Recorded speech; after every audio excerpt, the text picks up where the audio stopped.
Hey everybody, this is John from AU Pack Mule, and today we're here for day 8 of 30 Game of Thrones questions with a special guest, James Big Game Buschell, and he is going to go over all of our questions and have a little bit of discussion on Game of Thrones and see how things are going with him and with his channel, and answer all your questions as well. Oh my goodness.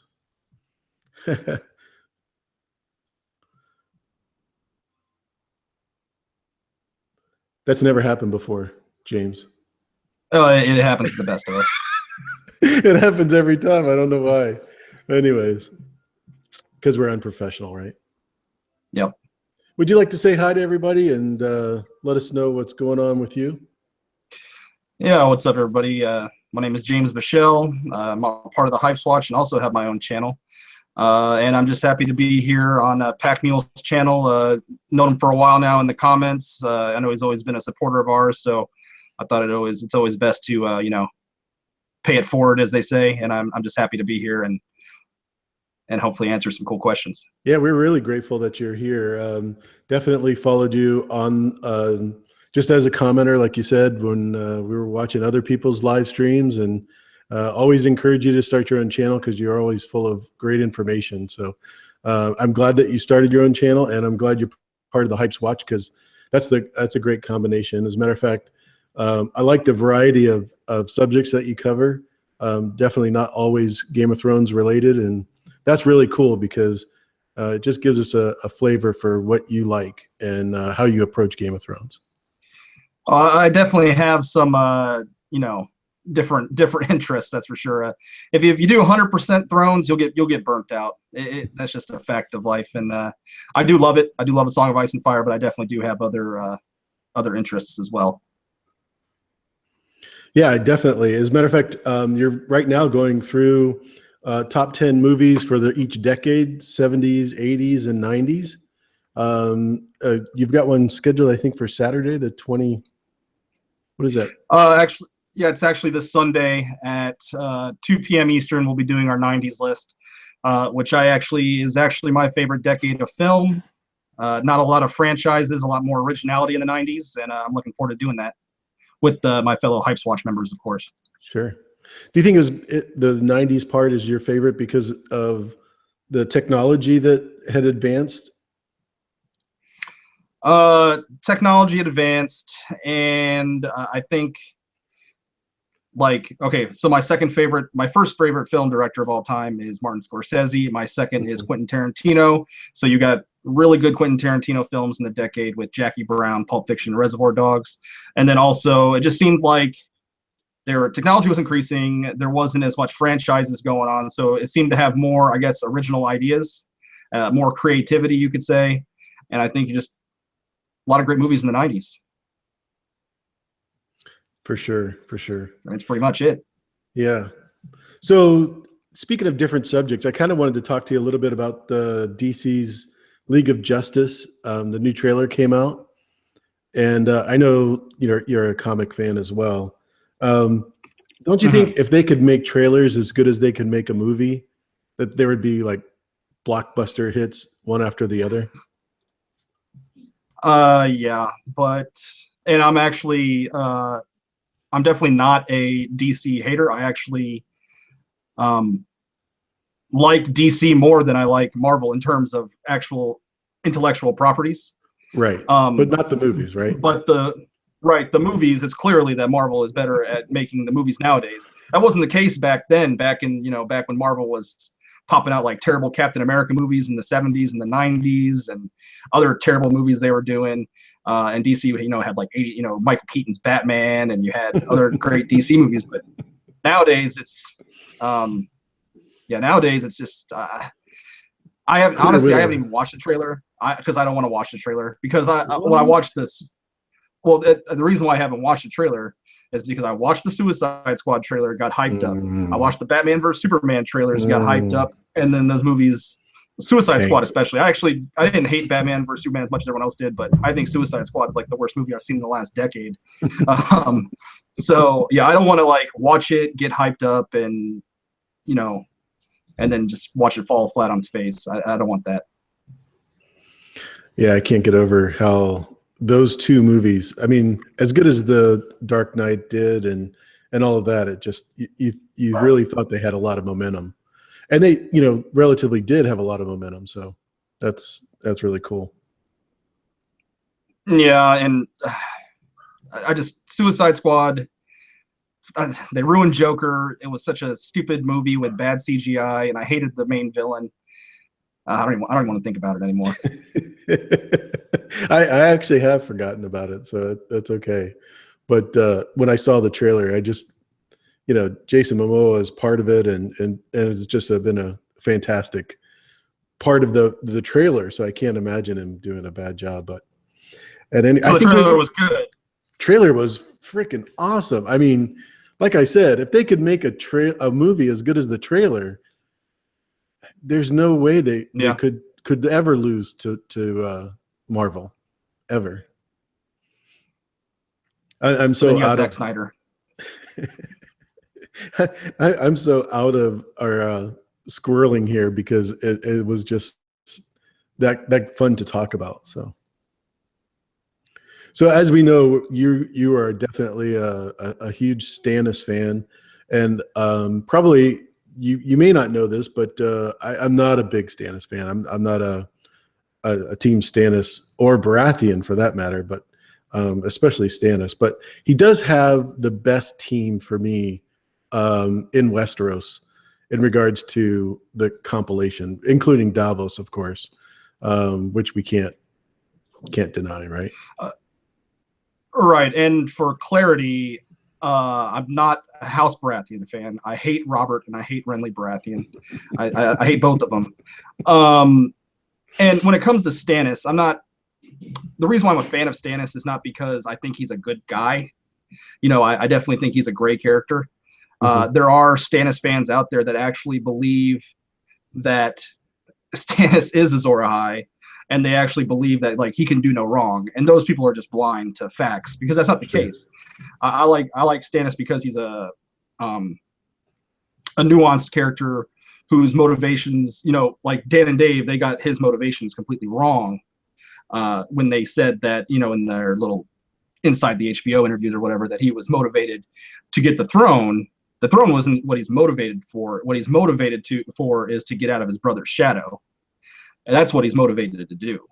And that's what drives him, I think. And I just think he's a well-nuanced character who doesn't take shit, doesn't like brown nosers. And I respect him because he does have honorable, he is an honorable and just person. Obviously, he doesn't do everything, everything. Not everything is perfect, right? Yeah. So, my sensibilities when it comes to characters that I like is I like morally gray characters, which is, aside from Davos, I do like Davos, who isn't really morally gray, but I like Tyrion in the books, not the whitewashed version from the show. Right. But I like Tyrion and Stannis because I find them to be pretty gray. And they're both equally covered. What's the word? Poorly written, not well followed. Whatever word you want to use. Their book characters and their screen characters are 100%. Yeah, poorly adapted. Yeah, poorly adapted. There you go.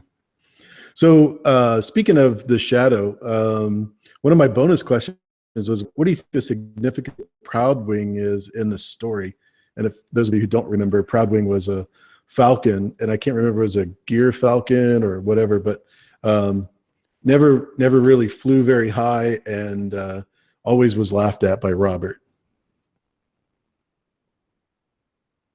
I mean, I don't know if he has any significance. I just think it's one of those kind of, I guess, metaphors, I guess, to show, I guess, kind of how Robert Baratheon, how his mindset is, kind of just how he views weakness, I guess. And it's kind of, I think it kind of is like a parallel to how he views Stannis, in the same way, how he has no respect for Stannis. The fact that Robert? He bed another woman on. Robert. Because Robert laughed at Robert. He made fun of Proudwing. Sure. He called him weak and whatever. So I think it's kind of it's just to show a parallel, I guess, kind of how Robert viewed Stannis, kind of in the same way, because obviously he didn't have respect for him. he bet another woman on Stannis' wedding night in his own bed. He gave Storm's End to Renly after Stannis held it for a year. And just there was this complete lack of respect that Robert gave to Stannis, and that's one of the reasons why I hate Robert Baratheon. No, it's funny because we have a person that's always in the chat, Thunderclap, and that was Robert's Falcon. So I thought that was pretty funny too. So yeah. Another question I have is in regards to Ned, Eddard Stark. He has a fever dream about the Tower of Joy after he gets injured during his fight with Jaime, and I was wondering are you in the belief that dream or that representation of his dream was fairly accurate? I think so. I think it's. Obviously, when you're dreaming, it's not always going to be 100% accurate. There could definitely be some changes. It's going to be tough to. I imagine. Well, we're eventually going to get it from Bran's perspective. You would think, at least some parts of it. So, dreams they can definitely be a little altered. You could definitely, how many years ago was that? Your memory could, maybe not remember every single detail perfectly right. So yeah, I think it's probably pretty close, but it's probably not 100% representation. True. As a matter of fact, that was kind of a thing that they covered in Westworld, how the hosts were 100% accurate, just like it was real life, remembering in their dreams. But for humans, it's fuzzy, as they say. Mm-hmm. So, do you think if Mel was at Blackwater, that the outcome would be a little bit different?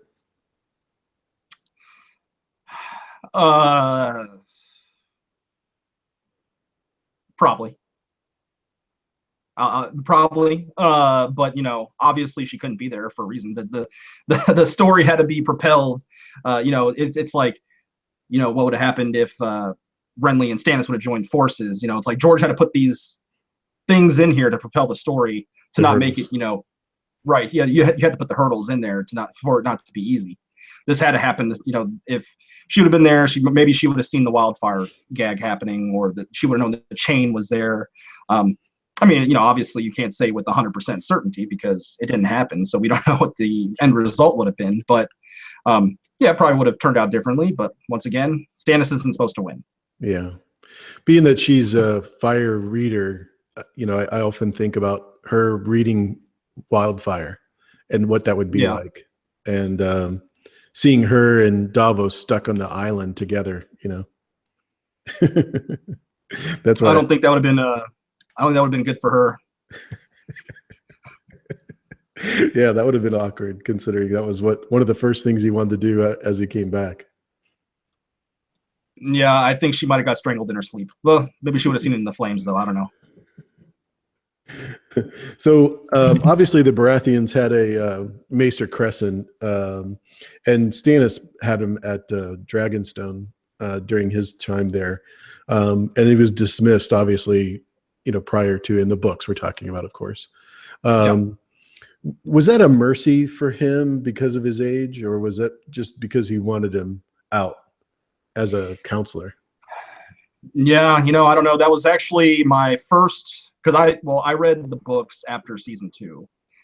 So I already kind of I didn't like Stannis that much at the time. Mm-hmm. I kind of liked him because I liked how they depicted him as a king who was on the front of the boat and came out and was actually fighting in the fray. Of course, that wasn't the case in the books. He's more of a commander and in the back. But I like the fact that this king came out first off the boat. He was slashing dudes up left and right.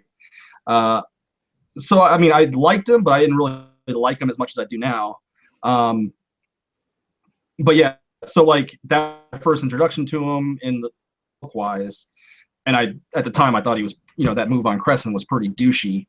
And, I don't know if it was a mercy, or I guess maybe he felt like it was his time, or maybe Melisandre was feeding him, whispering in his ear to tell him, get rid of this guy. Actually nail down what his thought process was. We never got a Stannis POV, but yeah, I didn't like how Crescent was handled from Stannis's from the Stannis standpoint, which I actually didn't really like Stannis until the end of Storm of Swords, of course, when he smashed the wildlings, was the only lord to take the call. Sure. But yeah, so that was my thoughts on the Crescent situation. So Crescent's successor was Pylos. Did he betray Crescent, do you think? With the I don't know if he betrayed him. With the switch of the poison, maybe? Because you know how he always attended Crescent. Yeah, I mean, I don't think he betrayed him. I think Crescent did, I think Crescent did that on his own merits, and he knew what was going to happen to him. I don't think, it's kind of one of those things. It's, I don't think he betrayed him, but he probably wasn't too happy, or he wasn't upset with the end result. We'll leave it at that. No Pylos got what he wanted in the end. He's now the main guy. T-Baby just joined us, so hi T. Thanks for coming, appreciate it. And thanks for everybody in the chat and who's watching. We've got Sam R09, of course, Dish Murphy, Pizmi Sand, and I'm sorry, Sam Sand is what I'm going to call you. I have such a hard time with your name. I do apologize. Lav is here. Thanks for being here. I appreciate that very much. Broke Black Man 94, David Adams, Iron Trones Vol, nonstop. Just thanks for being here. Appreciate it. Oh, JD just joined us. JD the Dragon. If you haven't seen, I've been saying this almost every time you come on, but JD has a book out that he's been doing chapter releases on Jukepop. So if you go to his channel, I'm sure the link is there to go to Jukepop and rate the chapters. So please do that if you can. So we're going to move on to the Mad King, King Aerys. He asked Jon Arryn for the surrender of Robert and Ned, after Ned's father and brother were killed. But he left Stannis and Renly at Storm's End. Do you think that was a mistake? That what was a mistake? Aerys not asking for the Baratheon sons, all of them, as opposed to just asking for Robert, because he was revolting, I guess, against the Starks, and Ned was with Robert, and I think that's why he did it. But do you think that was a mistake of Aerys? Because I don't think so, because I don't. Robert, I mean, if Jon Arryn gave up Robert, wouldn't he get? Wouldn't the Stannis and Renly want revenge? I don't know. I mean, how young was Renly at the time? I mean, Renly was super young, right? Yeah, he was pretty young. 9 or 10. Yeah, and Stannis, I don't know. Does Stannis really give any fucks about? Sorry for language, but does he really care about Robert like that? Like, would he? I don't know if it was a mistake or not. I mean, I guess I'm just not. Maybe I'm not seeing it from what did you think? Like, did you think it was a mistake? I think. I just don't see, because the resistance of Jon Arryn could have been significant. Because he's loyal. He's supposed to be loyal to House Targaryen, whereas the Stormlands are right there, right next to the Crown Land. So it's not that far for him to go get the other Baratheon children. I guess I just don't see the not really. I guess I'd have to think about it more. I just never really thought about it like that, because obviously, I don't know. I've never really thought about it. You stumped me. No, it's okay, because it's not a question that I've heard before. And, we have so many times where you kill the father and the children, revolt. I mean, we were just seeing it now in Vikings, where Ragnar was killed. And, all their children are going to wreak havoc on the Saxon lands. Right. So, Yeah, I just thought, hindsight being what it is, it's pretty cool. Of course, he ended up dying anyway, so it doesn't really matter. Yeah, I hear you. I hear you. So in the beginning, we were talking about Dragonstone that he gave, Robert gave Stannis Dragonstone, as opposed to Storm's End, which was his by right, but Dragonstone was heir to the throne, and in a funny way, that's kind of foreshadowing that Robert did that. But you think it's definitely a slight. Yeah, I think it was a huge slight. I mean, not only is it, is the Baratheon seat, it's the fact that Stannis held it for a year in Robert's name. Stannis was always a dutiful brother. Maybe, there was obviously not a lot of love there, but he was still dutiful to his brother, and he held it for a year, eating nothing but rats and leather. And what, you're going to give it to this green boy who hasn't even lifted a finger? I mean, what did Renly do? It's like, I think it's a huge slight, and it's, maybe that played in later events down the line.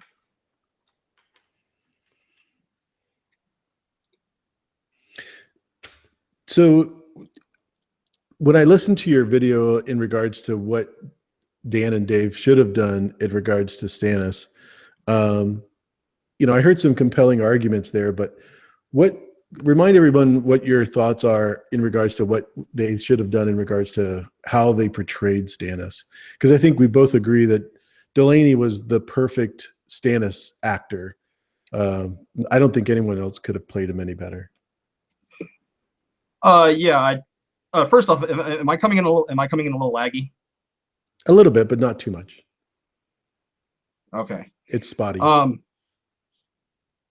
Yeah. All right. So, first off, I do think Stephen Delane did a great portrayal. I think he did a great job portraying Stannis. The problem is the writing was really shoddy. And once again, I believe, first off, they got their motivations wrong on the character as a whole. He wasn't ambitious for the throne. He was ambitious to get out of his brother's shadow. And, he has a certain mindset where it's his by right. So he believes that he has to do it, because he doesn't want it. He doesn't want it. But other things that they did wrong was, they remember in season 4, episode 2, I believe, or episode 1. I think it was the episode that Joffrey was killed. They showed Stannis on the beach burning the Florents for not changing their religious idols. Do you remember that? Which we all remember from the books, that Stannis had people of multiple faiths in his employ, and he didn't care about that religious aspect. And I think that they made it a point that they wanted to make him a religious zealot. Books. It's almost, I feel like I don't want to turn into into a D&D bashing thing, but I do think that they take their personal. I think everybody would love that. Well, some people don't like that. I know that some people don't like that, because trust me, from doing the Hypes Watch stuff, I know people don't like it sometimes when we bash D&D. But I think that they put their personal feelings about certain characters, and I think they try to spin it in, I guess, how, instead of doing like an actual adaptation, I think they kind of like, this is who we like, we're going to portray him in a certain way. Like Tyrion. Tyrion is a lot less gray in the show than he is in the books. And I think that's something they do. And I think that they didn't like Stannis. They wanted to make him a religious zealot without really fleshing out his character. And really, I mean, it's just the bottom line. They just didn't do, like, in fact, I believe they said themselves they didn't like the character. So, and that showed in their adaptation. And they've said themselves they liked Tyrion and Dany. And once again, I think that is shown in the adaptation. Yeah, I couldn't agree with you more. I think they had that mindset of what his end game was and how he affected the North and King's Landing, and really just like we're going to diminish this character. And I think the fact that Patchface isn't in there, like you said, the Florence effect on him wasn't really a big deal, and definitely made a big impact on the people that just watched the show. Mm-hmm. So after Robert dies, King's Landing is left for basically Cersei to take over. Do you think if Stannis went back to King's Landing that he would have been able to work with Joffrey until maybe finding a way to overtake the throne? That was really laggy for me. I didn't get that question. I'm sorry. I didn't hear the first part of it. Okay, it's probably my fault. No, that's okay. Robert dies at King's Landing. Yes. And Stannis had left earlier because he was trying to, get away from basically, what had happened, with the children being bastards, Joffrey's and Cersei's. And so he left it to Jon to take care of. But what if Stannis, after Robert died, went back to King's Landing and tried to work with Joffrey? Do you think that would have ever been a possibility, knowing Stannis?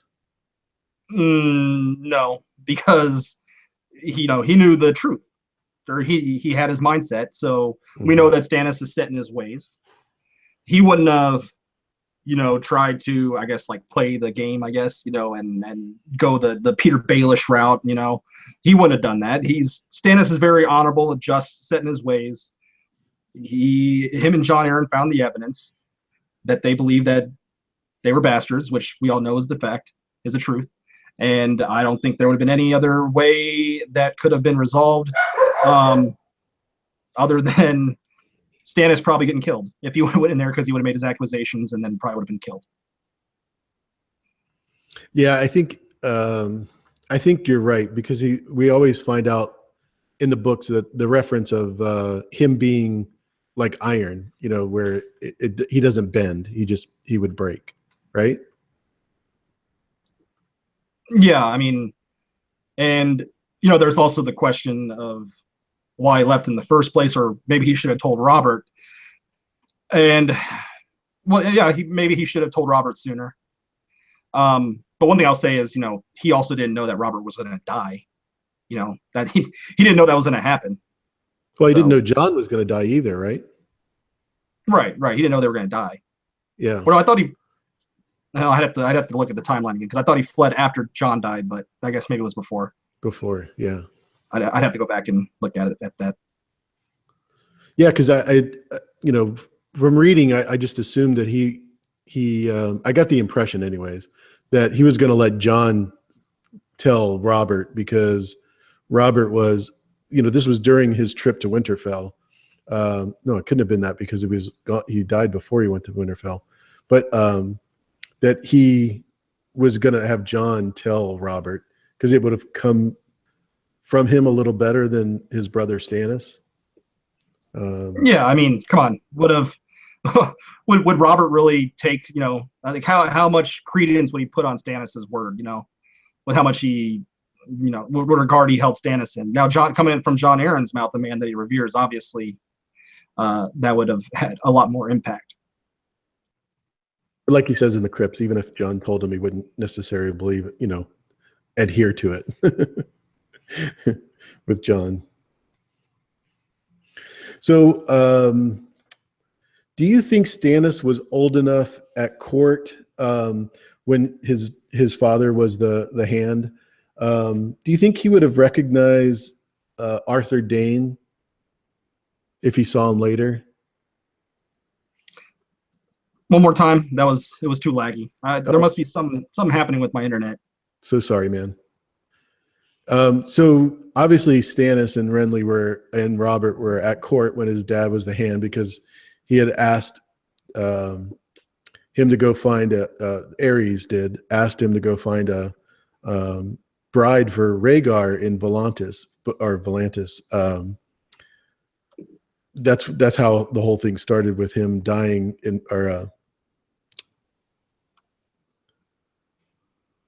with Stannis's father dying in the ship before, right in front of Stefan.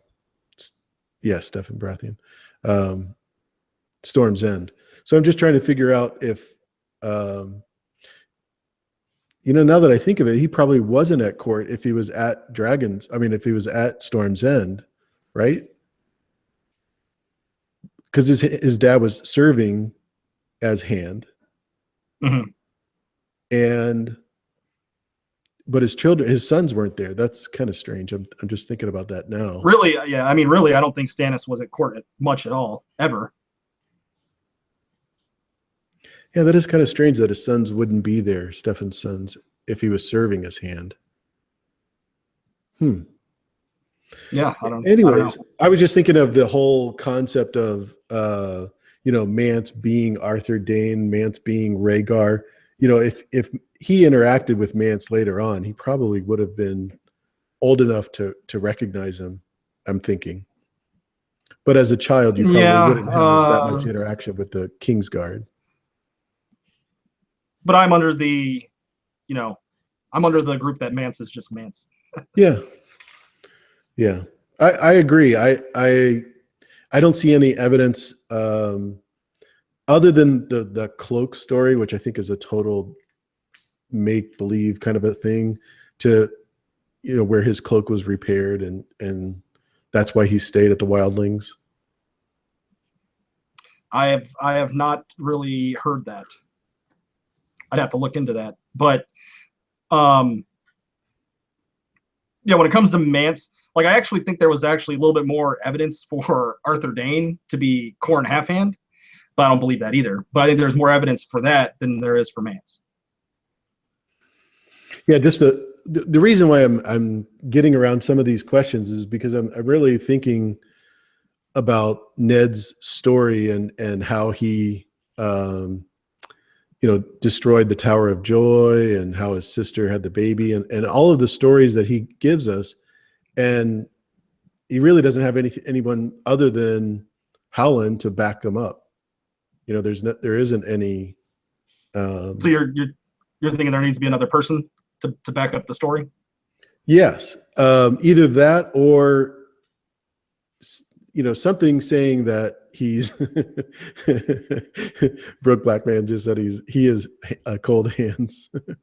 So yeah, so basically it's there isn't any proof of what Ned is saying, whether it's his POV or what he tells other people.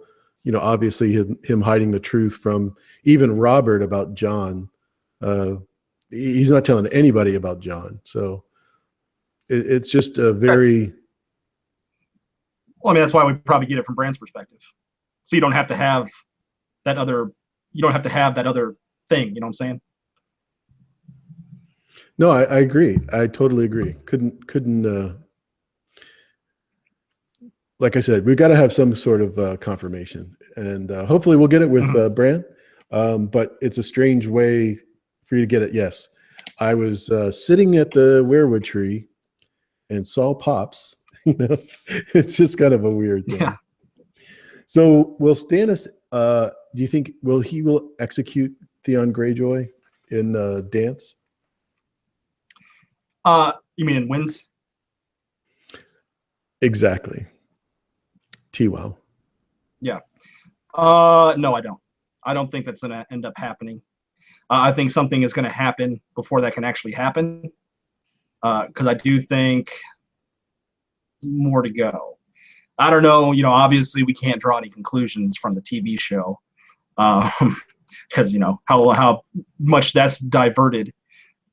But, there is maybe some credence that Theon is still around in the show.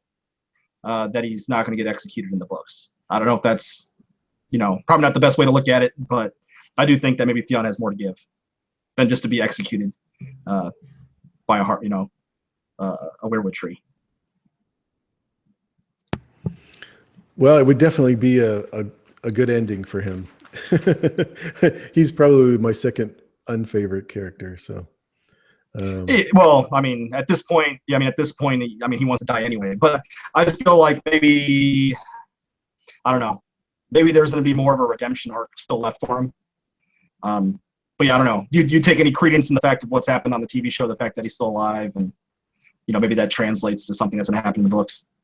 I always thought Stannis was still alive in the show, and I don't care what the show says. I'm not really following the leaks or any of that. I'm just trying to stay within the canon of the books because there's so much there. Kind of like what happened with Arya last year. None of that was believable, so it was just really hard for me to. Oh right, I mean, like I said, they've diverted so much that maybe you can't really look into it, but I don't know. We'll have to see. Like I kind of have my own thought of what's gonna happen to Stannis in TWOW, but well, I don't know. I haven't really thought too much about Theon, but I did think that him still being alive in the show, maybe that means something. I don't know. I haven't decided yet on Theon.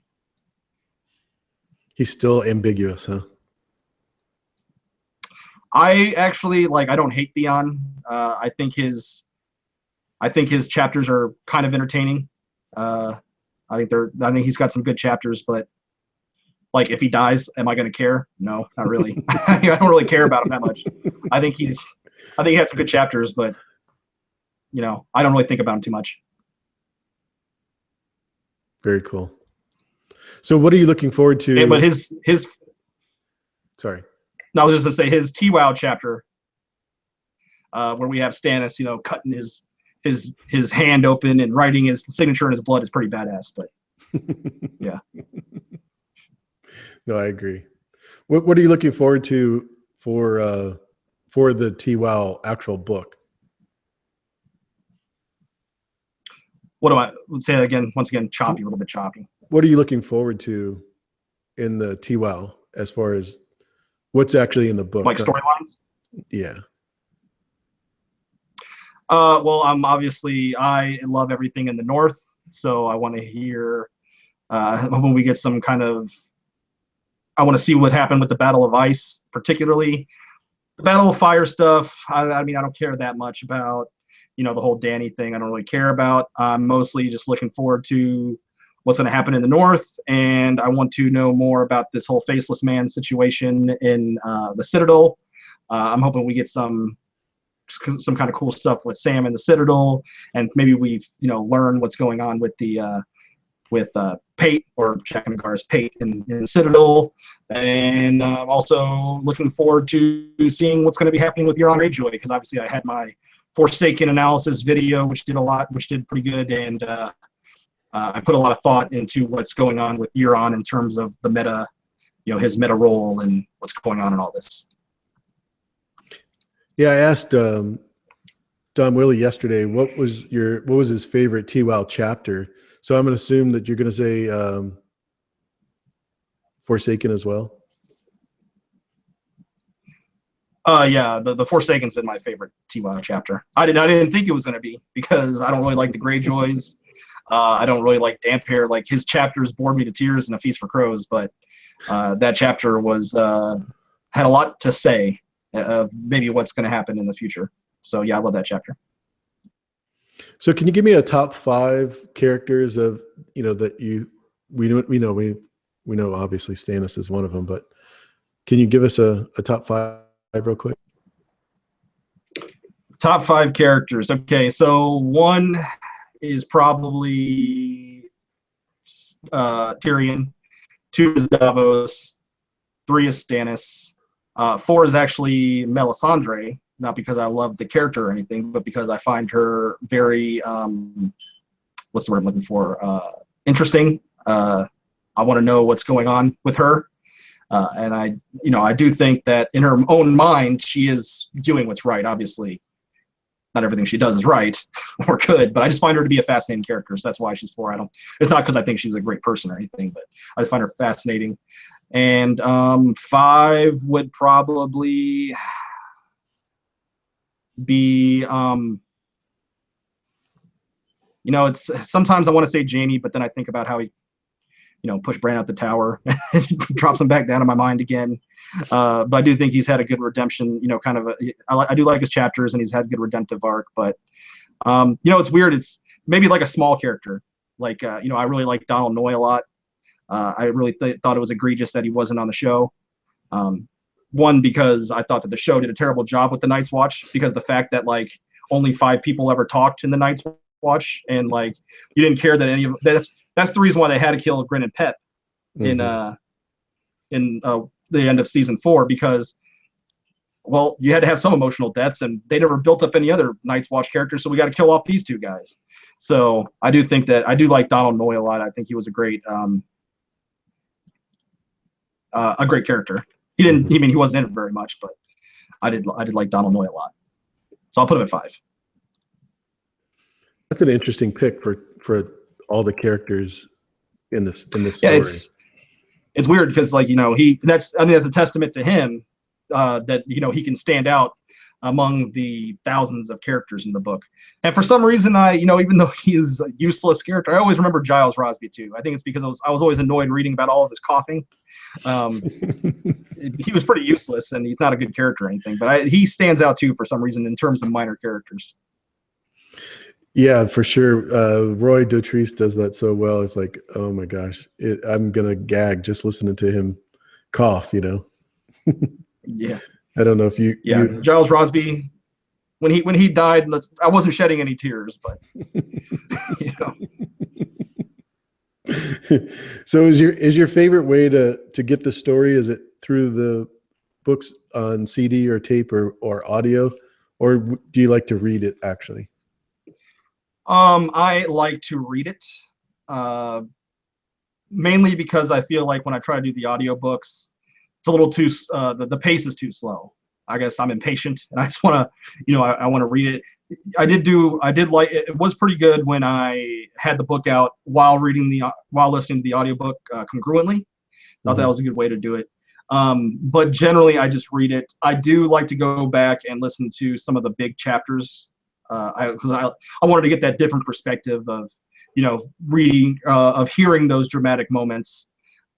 Specifically when it comes to the audiobook, I think that the Tyrion's trial by combat, the Mountain versus Oberyn, is one of the best to listen to on the audiobook, even though I don't necessarily like Roy Dotrice's Scottish accent of Oberyn, but it is what it is. That's a great chapter to listen to.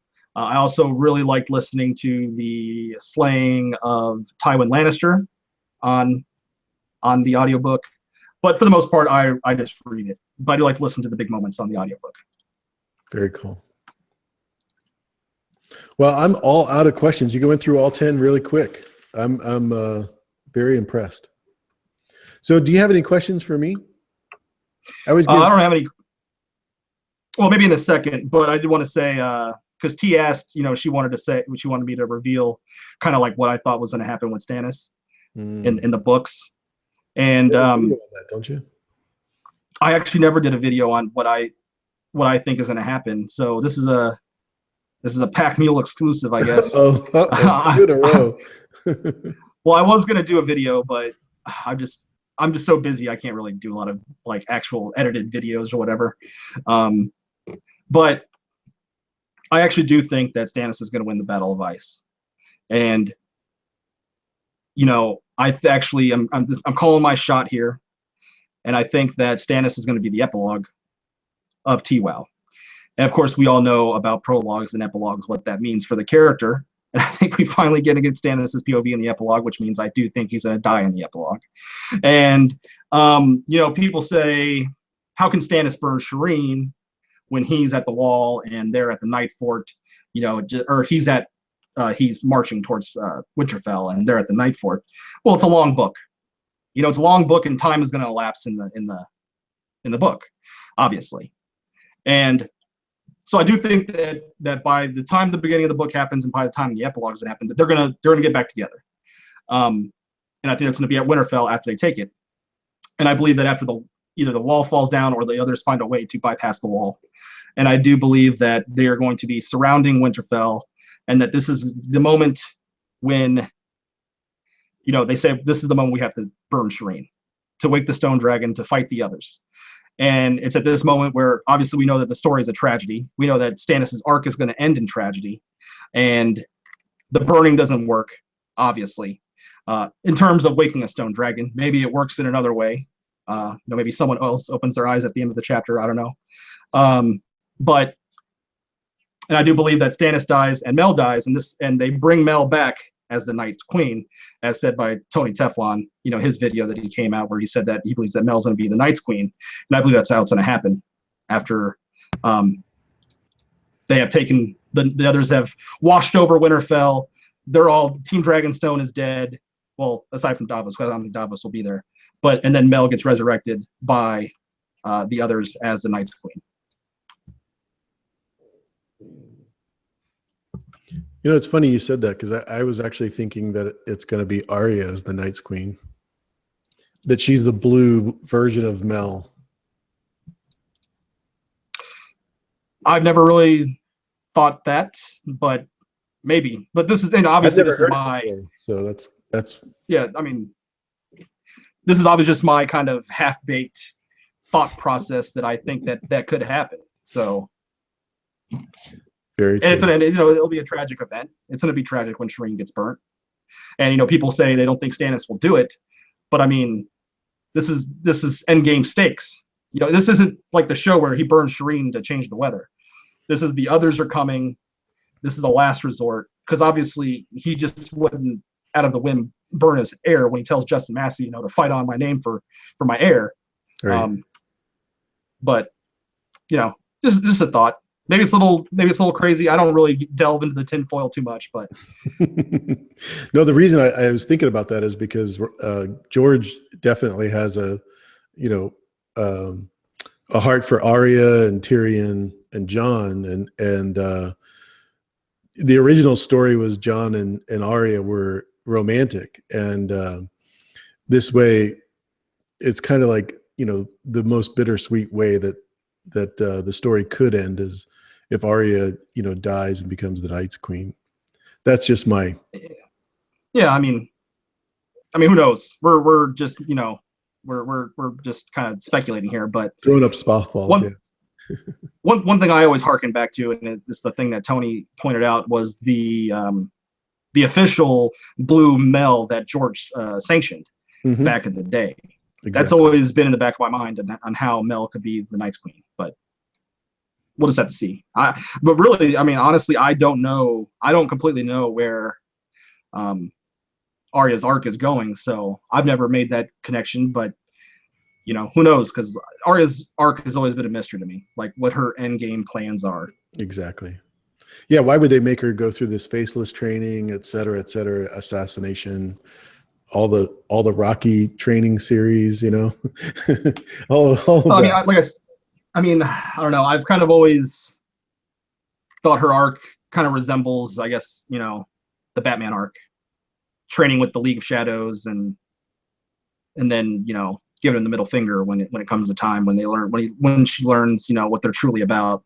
But aside from that, I don't know what's going to happen. And I really hope it doesn't happen like the show, because that shit pissed me off. Yeah. As much as we have invested in it as far as watching, sure. Yeah, I could ask you. I guess I could ask you some questions. Who's your top 5 favorite characters? Because I actually don't know. Oh, okay. Well, I revealed the other day with T Baby, I think it was. Overall, my favorite character now is going to be Blood Raven, just because of his effect on the story from beginning, meaning the prequels of the Knights of the Seven Kingdoms, etc., all the way through World of Ice and Fire, and then of course the 5 books. Favorite just male character would have to be Robb. He's the oldest. His dad died. I'm kind of like the same situation. I do anything to protect my family. And then Arya would be number 3 for sure. She's my favorite female character of them all.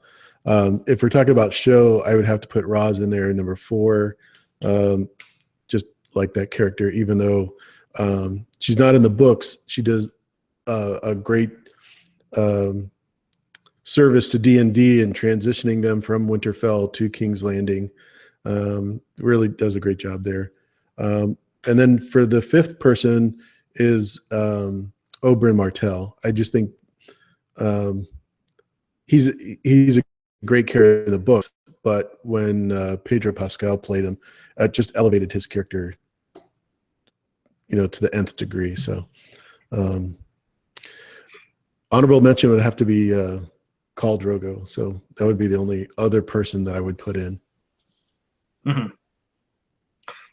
Yeah, I definitely agree with the because really, really if you think about it, and I've said this before too. Go back and when you read the books, you realize like Tywin is really only in 3 chapters. Like he's not in the book. He's barely in the book.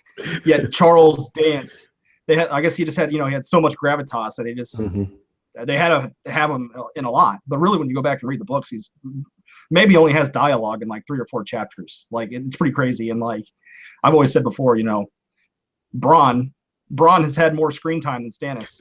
Yet he has like 12 lines of dialogue in the whole story. Yeah, something like that. So it's pretty crazy when you think about it like that. I remember that quote. I definitely think. Sorry, I remember when you quoted that in one of your videos, and I had to actually go back and count them all because it was so funny. I was like, really, 14? That's nuts. Did you count it? I don't know the exact number. I did. Yeah. How much was it? 14. Yeah, 14 lines. Oh, really? It was 14? Yeah, dang, that's crazy. I kind of just pulled that number out of my ass, but I knew it wasn't a lot. I knew it wasn't a lot. So, but he's still. I like Bronn, but it's just it just shows like it's not a adaptation that is really. I don't want to go down that rabbit hole with talking about D&D and their adaptation. But. Well, I was just giving credit to D&D with their casting and situations like Ollie and Roz, where they invented characters to help the story. So there are some good things. And yeah. Obviously they haven't done all bad. I will say that. Like some people think they've done all bad. I don't think they've done all bad. It's just I think their biggest, and also it's like people think that I'm a book purist or something. It's not that I'm a book purist. It's just I wish that they would get, I guess, the essence of the characters more right. Mm-hmm. That's what I want more than anything. It's just the essence of the characters, a page by page adaptation. That's not even logistically possible. Especially when you have the writer working on the show for the first 3 years, for God's sakes, having him do one episode, it's probably not enough. Yeah, well, unfortunately for that, that reason, it was not enough that he only wrote one episode, but he couldn't write them all because he still hasn't finished TWOW. So just imagine if he wrote all the episodes of the show, we get TWOW in like 2030 or something. We wouldn't even get the illustrated version of Game of Thrones. Yeah, that's for sure. Well, I want to thank you for being on. Unless you have any other questions or you want to, well, I guess we already talked about your show for Sunday. I didn't want to say. T asked about, if we think that Euron is going to attack Oldstown, and I think it's a slam dunk that he's going to attack Oldtown. I think that's what's going to happen for sure. I think that there's going to be sacrificing priests to take out the Red Wine fleet, and I think maybe they even summon a Kraken. I don't know, but I do think that Oldtown is going to be attacked by Euron. What do you think? I don't think he's going to attack Oldtown at all because we already saw Dany leaving, Slaver's Bay last year, and the first thing that's going to happen is she's going to be arriving in Westeros, and that's where she's going to be battling. I was talking about the books. Oh, in the books, I don't think there's any doubt. Yeah, that story is definitely going to Oldtown, for sure. Yeah. I don't know what they're doing in the show. That's I'm done trying to make predictions on the show because I thought for sure that they were bringing back Stoneheart last season with the dialogue they had with Black Walder Frey and the other Frey, or Walder Rivers. Mm-hmm. Some of the stuff that they were bringing back up, they brought up that they split Catelyn's throat. I thought for sure they were bringing back, and I thought they were going to do that. I thought Dario was the harpy, because it seemed like that might be the case, but it seems like it's hard to predict, even by of what they're writing. It's hard to predict what's going to happen in the show. I have no clue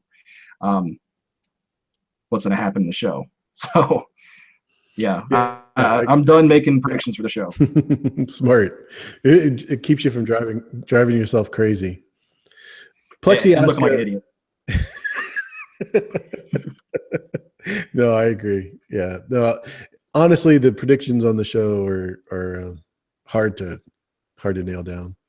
I was just going to say, Plexi asked about the hooded man earlier with the Theon question I had. Do you have any idea about the hooded man theory? I have my own theory. It's not actually my own theory, but other people think this too. But it's not. I don't think it's like a mainstream thing, or a lot of people think this. But I think it's possible that the Blackfish is the hooded man. I think it's possible that we know the Blackfish is a legend. He could find a way to slip through the neck, make his way to Winterfell, where obviously, he's heard rumors that his what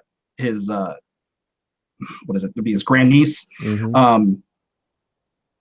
Arya, even though we know it's not Arya, is there with the Boltons. So maybe he'd want to rectify some situation there. Obviously, he recognized Theon Greyjoy. That's the main thing, that this person recognized Theon and not Reek. And we know that Theon and the Blackfish sat on the same councils back during Robb's campaign. And obviously, he would have a personal vendetta against Theon, obviously for betraying his grandnephew. Right. So, and then he sees the situation that he's in, and he said, hey, it's more torture for you. It's worse for you to live. So I think it's possible that it's the Blackfish. I don't know if you agree, but I really haven't thought about it, to be honest with you. The Gravedigger was one of the things that I thought for sure everybody was thinking about the same thing, but the hooded man I haven't even put any thought into. Speaking of which, I thought for sure when you were talking about Lady Stoneheart, when they put in the story of Septa Ray, then I thought that's when for sure we were going to get Lady Stoneheart, but no, didn't happen. So nope. And then the Hound whipped out his dick and peed in the river. And that was that. I guess we're not going to see anybody. Yeah, that was just crazy. Like you said, we're not going to get into that one. Oh, goodness. But yeah, there's got to be more questions or something, right? I feel like I'll be the shortest interview. Oh, no, it's okay. I mean, we had, the most interesting man in the show to talk about. So, Mr. Stannis. Well, like I said, I'm not only a Stannis fan. I am a fan of other characters, and it just seems like, maybe me. Well, I actually consider Tony the biggest Stannis fan, and I'm the bannerman, the number one bannerman. I would agree. I would agree. Tony's definitely a believer in Stannis, and I think he's 100% accurate in the portrayal of Jon taking over the Stannis parts in the show. He has an understanding of what Stannis's goal is, and how he's going to portray it. So, I think you're right there. Another question from Plexi: does Duran have more cards up his sleeve other than his sand snakes? And there's actually quite a few Dornish plots, right? Because we have Arianne, she has her own way of thinking, and the Sand Snakes have their own way of thinking, and obviously Duran has a plan with Aegon or Fagon. Any idea how that's going to play out in the books? Well, first off, Duran is obviously a lot better in the books than he was in the show. But this is what I think was going to happen with Dorne. I think, unfortunately, they're going to get word that that Quentin is dead, and I am not of the camp that Quentin is alive. I think Quentin is dead and toasted, and they're going to get word of that. Obviously, that's going to piss off Doran. And I believe, obviously, we have Arianne going to go meeting with John Connington right now. And I believe that once they find out that Quentin is dead, that Arianne is going to marry Fagon.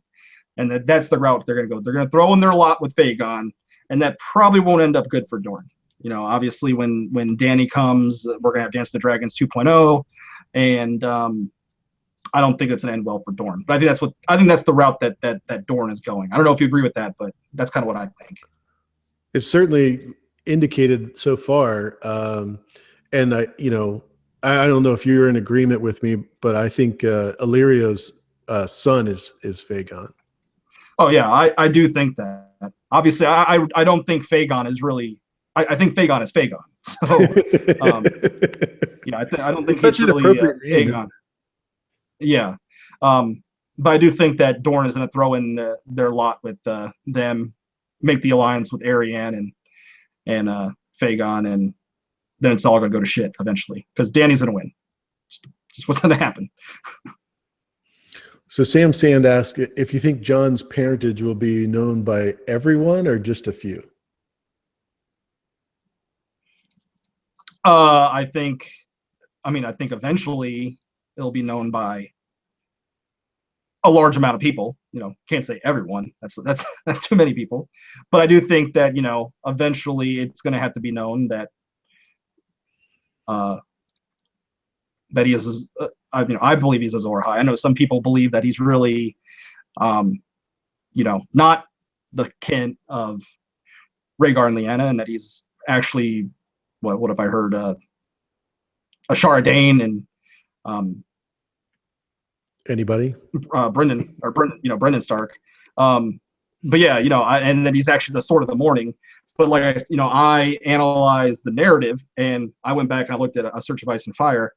Sword of the Morning is only mentioned 18 times in the whole series, and it's always just as a title for Arthur Dayne. And I just think that, when you analyze it narratively, that he is Azor Ahai or the Prince of Ale's Promise, considering that's been mentioned a trillion times, and that it just makes more sense narratively. And I just think part of this is George's fault. Some of these theories that we get is George's fault because he takes too long to write the books. And then, because I actually do think that the story is simpler at its core than people make it out to be.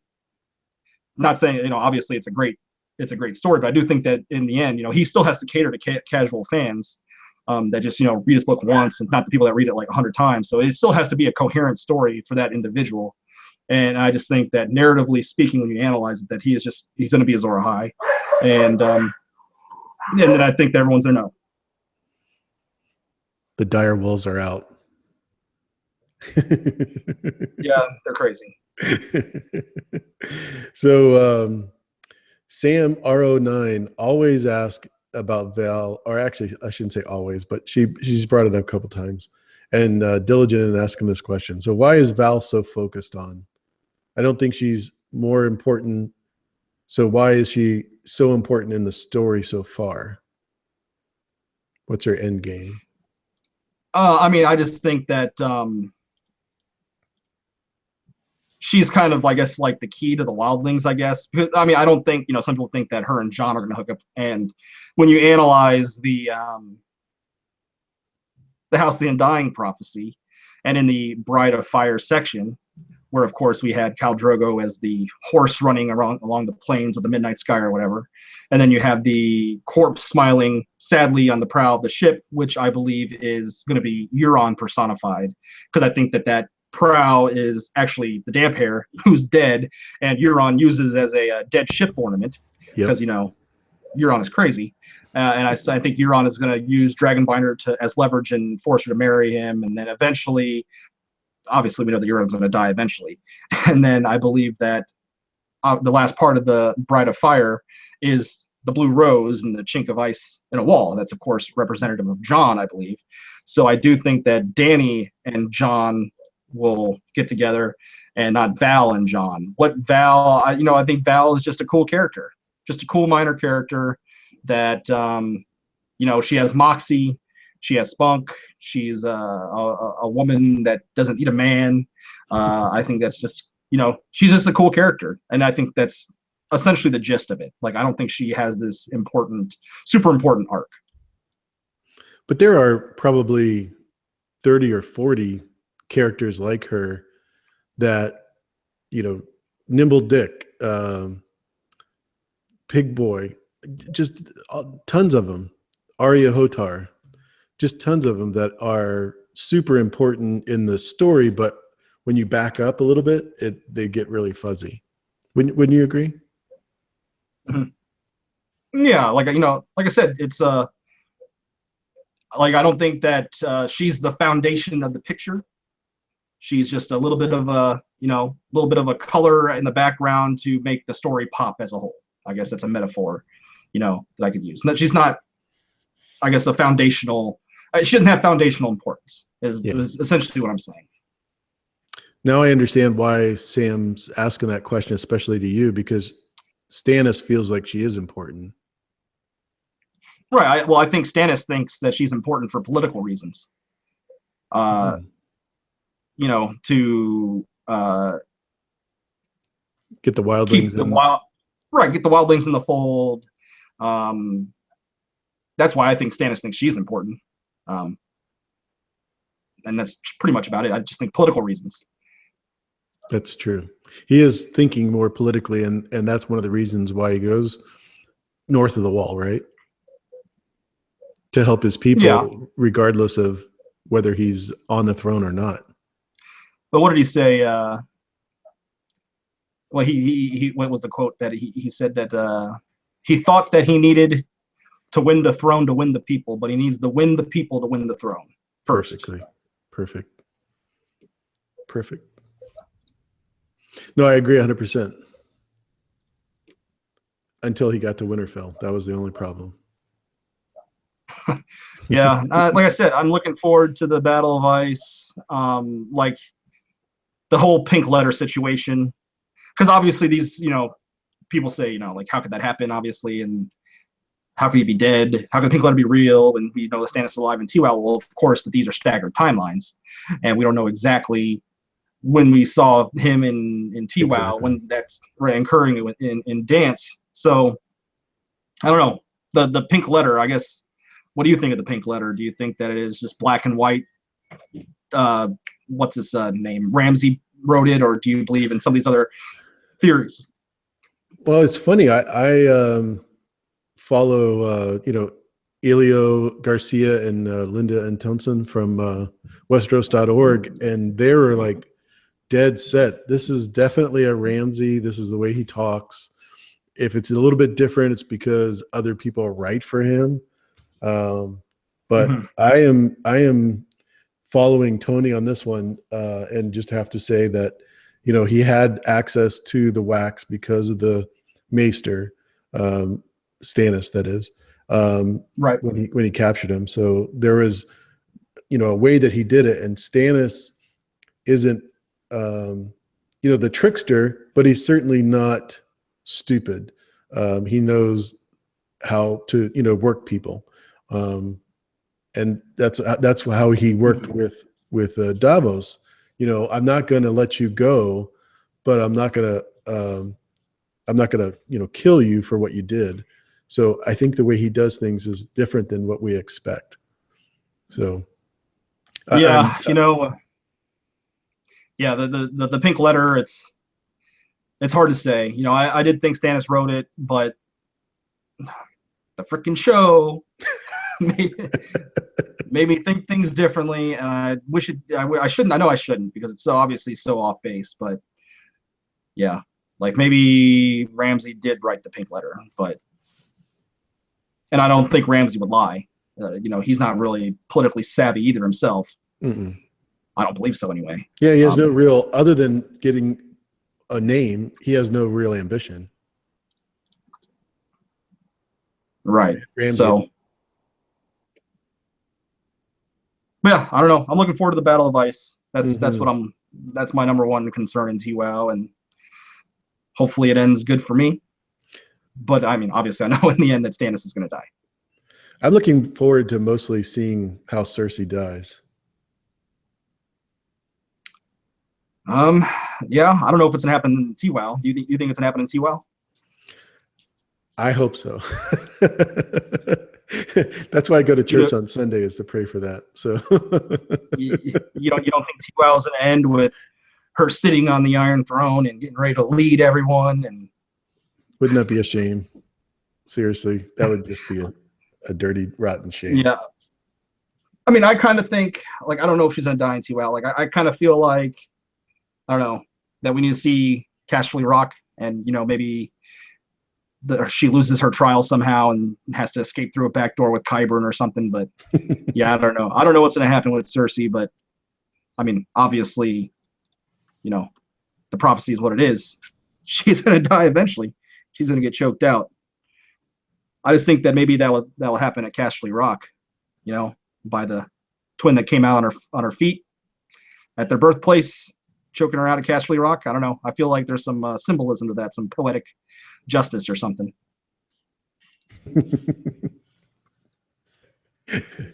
Yeah, I think we're going to see Casterly Rock in the show, but it'll be under a different pretense. Let's hope so, anyway. Yeah, I mean, I don't know what the whole situation's going to be. The fact that she's paid through season 8 doesn't really make any difference to me. I don't think that's a real storyteller, but we know how much D&D. We know how much D&D loves Cersei. I mean, that's pretty apparent. Lena Headey. You think they love Lena Headey? Yes, I don't think it has anything to do with Cersei. Well, that's my theory on why Varys is still alive, even though he doesn't make sense without Fagon. Because Conleth Hill is so funny on set. They just want to keep him around, even though he doesn't make any sense right now. That's why Bronn's there, right? Yeah, Bronn and yeah. No, I definitely think that they've just got this huge fascination with her because, in the books, she's bisexual or very sexually active. There's no I just love my brother kind of a thing, or I'm just a hermit over here. She's totally crazy, and in the books, it doesn't show her that way at all. So Cersei, was she down on your list of characters you like? She's definitely in the top 5 hated characters for sure. Yeah. Cersei, I have a love-hate relationship with Cersei because I do think that obviously she's made so many mistakes. She's a buffoon. She's power hungry, crazed. But I just find her chapters so entertaining. Just like it's like watching a car crash. Like you're like driving and you can't look away. That's like a Cersei chapter. Demolition and Derby. I'll miss them. I'll miss them when they're gone. No, I mean, like for example, Joffrey. He's a crazy guy that is a great character. He's just absolutely out of his mind. But yeah. Not like Cersei. I mean, she's just self-destructive to the nth degree. Well, I don't know. If I have my most hated characters, obviously Robert and Renly is on the list. And I think, and Ramsay's on the list because I hate villains that you like can't even empathize with at all, or like figure out what they're, like why they do what they do. Mm-hmm. Like Ramsay's just evil. Like evil with no redeeming qualities whatsoever. So I don't like him. I kind of feel the same way about Joffrey. And yeah, I don't know if Cersei makes that bottom 5 because, like I said, I find her POV entertaining. So yeah, well, I can see why, because she gives you so much fun things to go, oh my God, I would never do that, or that's the stupidest move I've ever seen. What's the smartest move she makes? Seriously. Other than keeping her brother in check. I'm at a loss. I don't know. I know that arming. I know arming the faith was not one of them. I can tell you that much. Putting Qyburn there wasn't wasn't the smartest one. Or how about the sand lady that she fell in love with, or whatever? Taina Merriweather. Yeah. Yeah. Taina. She hasn't made a lot of great moves, but like I said, entertaining POV. Cool. Well, I think we're pretty much done. Unless you have any other things you'd like to talk about, I'm good. All right. Yeah, I can't think of any off the top of my head. I was just glad to be here to talk some Thrones with Pack Mule, and hopefully everyone in the chat had a good time. Yeah, I know I did. I appreciate you being here. So after you do the 90s, you're just going to go right through the 2000, 2010 up to current? After the 90s, we're going to do the best of the 2000s, and then we'll do the 2010s up to current. And then I think we're going to do a top 10 of all time. Oh, my goodness. That'll be tough. And you've got the same panel, right? Yeah, I've been trying to keep it a consistent panel just so we have, kind of the consistent thought process all the way through, I guess. Mm-hmm. Yeah, I love. So I think we might add. I think we might add Tinker Jaso, but aside from that, nice. Because she's not very passionate about what she says, right? Yeah, no passion whatsoever. No, I like how Anne always tries to slip in the French movies. It's always fun because you're like, what is that? Yeah, well, I mean, there was some movies I was just like, yeah, I never seen that one. But it is what it is. That's why awesome. I like to have the different perspectives, because I know, like, obviously my boy Sir L.T. Giles, he kind of likes kind of the popcorn action movies, mm-hmm. And then you have like Anne that kind of likes the more artsy stuff. So it's good to have different perspectives of different individuals on the lists to do these lists. That's actually one of the cool things about Game of Thrones is the international appeal and being able to talk to people all over the world about the show and what they like about it. And it's been one of my favorite things. All right. Like before I started doing YouTube, like I never talked to anyone from France before. I never talked to anyone from Spain before. So it is cool to have those different, maybe you learn a couple things, you get a little more cultured, and it's a win-win experience for everybody. For sure. Well, I just want to say thanks again for being here. I really appreciate it. I hope you have continued success with the Hypes Watch and on your own channel. And if I'm not mistaken, you're going to be done with school pretty soon? I should be done with school, not this semester, but the next semester. Okay, so we got you for a little while, but then you'll have to go to work and like earn a living for probably not beyond as much, I'm guessing. Yeah, I mean, I don't know. I mean, now for the most part, I'm only on weekends anyway, for the most part. So gotcha. I'll still be trying to do some things. Yeah, I'm obviously going to be a little busy, but hey, it is what it is. Yeah, that's for sure. Well, it was good to see you. Thanks everybody for coming in the chat. I hope you have a great day, and we will see you tomorrow, and I'll let you know when we'll be ready to go, and I hope it'll be a little bit more accurate than today, but that was totally my mess up. Here on the West Coast, we think everything is West Coast time, just like everybody else, I guess. So I really messed up on that time, but thanks again for being here. We'll see you guys later.